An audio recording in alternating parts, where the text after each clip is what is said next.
በሻይ ጊዜም ብሩክም ዱባለም እዚህ አለ። በትርፍ ጊዜ መነጋገር እንችላለን። በርካታ ሰዎች አሉ። ስለዚህ ወደሚቀጥለው የወረቀት እንሂድ። ይህ የሚቀጥለው ወረቀት የሚቀርበው በበድል መሐመድ ነው። የመጣው ከሶማሌ ክልል ነው። የተፈጥሮ ማኔጅመንት ኃላፊ ነው። ቢሮ ስም በትክክል ደግሞ ስንገልጸው የአርብቶ አደር ቢሮ ነው የሚባለው። ፕሬዘንቴሽን ባደን come on please. Wow, just you are having a lot of hands. Just the podium is yours. Yes, because the young one.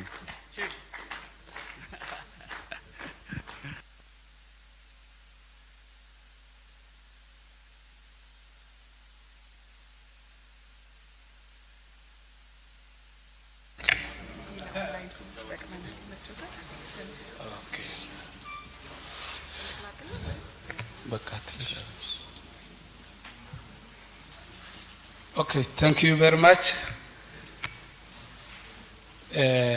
First, I would like to thank all participants of this Dream 2 conference from different offices, bureaus, NGOs. So it is really gives me good pleasure to appear in front of you.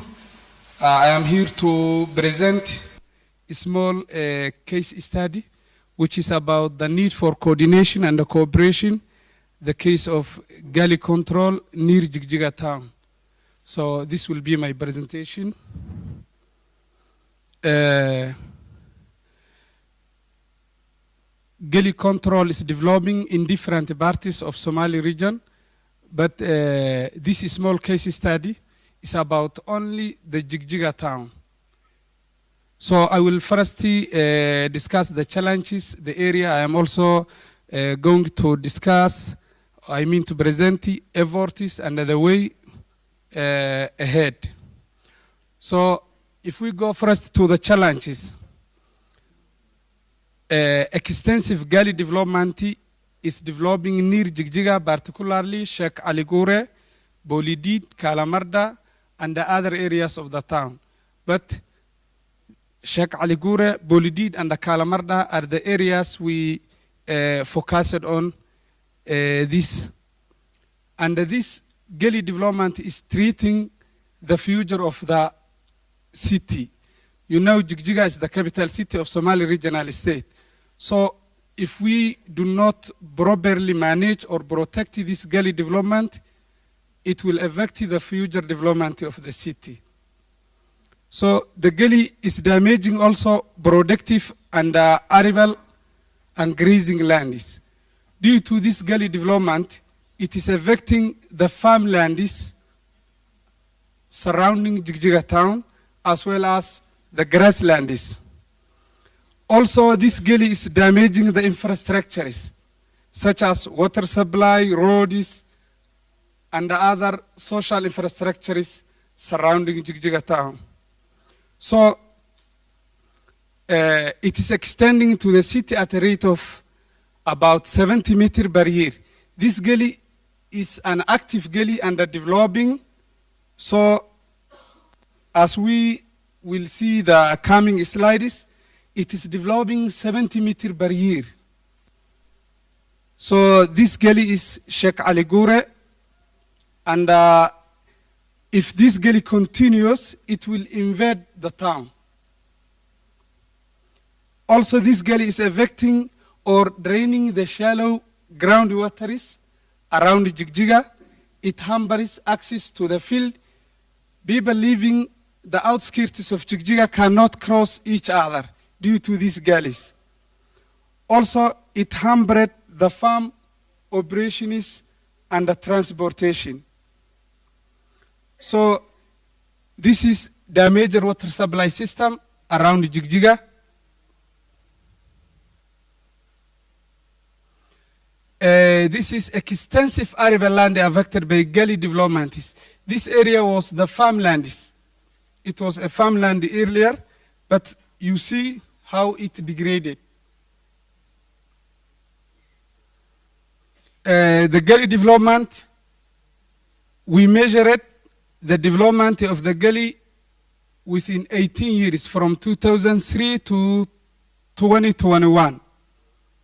So you see how this gully is active and developing and trying to encroach the town. The Jigjiga city is there. The gully started from here. In 2003, it was there.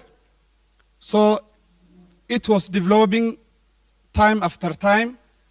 And during this picture, it was in 2021, the gully was around there. So this gully is near to encroach the town or to invade.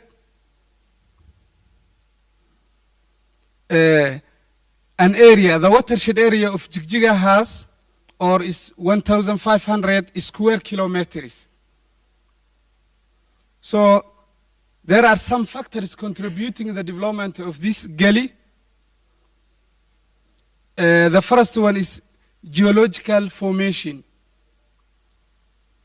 You see, in Jigjiga, it is surrounded by hills, and also the well-known mountain, which is called Kalamarda, is the western side of Jigjiga. So this geological formation are one of the contributing factors for the gully development towards Jigjiga town. So these areas has removable and crushed carbon rocks, which are underlying the sediments of that area. So these crushed carbon rocks are removable. When the rain rains, it can be easily removed, and then gully will form in that area. The other type is soil types. Maybe as you have seen, the soil types of Jigjiga is sand surface and the clay at the depth. So the sandy soil is at the top, and the clay soil is at the depth or at the below surface. So when the rain rains, it removes easily the sandy soil of the surface, because the water cannot penetrate deep to the gully, which is clay soil, so that it forms gully. So the other effect is that the topography. The high altitude of the western and the northeastern part of the watershed of the town, and also the undulating nature of the remaining parts. So as you see, the shape of Jigjiga town is like this, curved shape, because it is surrounded by hills in this northeastern part. At the western part also, it has mountains like Kalamarda mountain. So the town itself lies an area which is susceptible to floods. The other factor is that the rainfall. The elevated western and northeastern part of the watershed receive more rainfall. When the rain is there, the rain is in that area is high intensity. It has a high intensity rainfall, and it frequently occurs in recent years, which causes floods. So these are some of the contributing factors to this gully development. The other is deforestation and the changing land cover. So as the town is expanding recent years, the land use and the land cover is changing from time to time. The main land use in the watershed is cultivation and taking more land from the natural covers. Growing urban areas consuming other land use. The town is increasing or expanding from time to time. So this expansion goes to the agricultural land. So when the expansion of the town increases, it affects the agricultural lands of that area. Again, deforestation happens there. So the upper catchment, the areas that is deforested from the mountains, okay, people are using for taking construction materials from those areas. Also the roads in that areas are poorly accessed roads. So let me go to the efforts. These are the efforts made recent years. This is check dams. So this check dams conserved the soil, protected or increased the water infiltration of the soil, and finally tried to stabilize the gully area. And now people started to plant in those areas. So this is an example. The area was, that picture was before we work the area. This is the first rainfall, and this is after 2021 when people started to cultivate in that area. So this is the development of these structures. Also, there are some structures which failed. Like Sheikh Ali Gur, these areas are infrastructures or structures failed at Sheikh Ali Gur. So generally, there is still this problem are existing, but awareness of the people is very low still. Capacity is limited. Efforts are fragmented. That means different offices, NGOs, international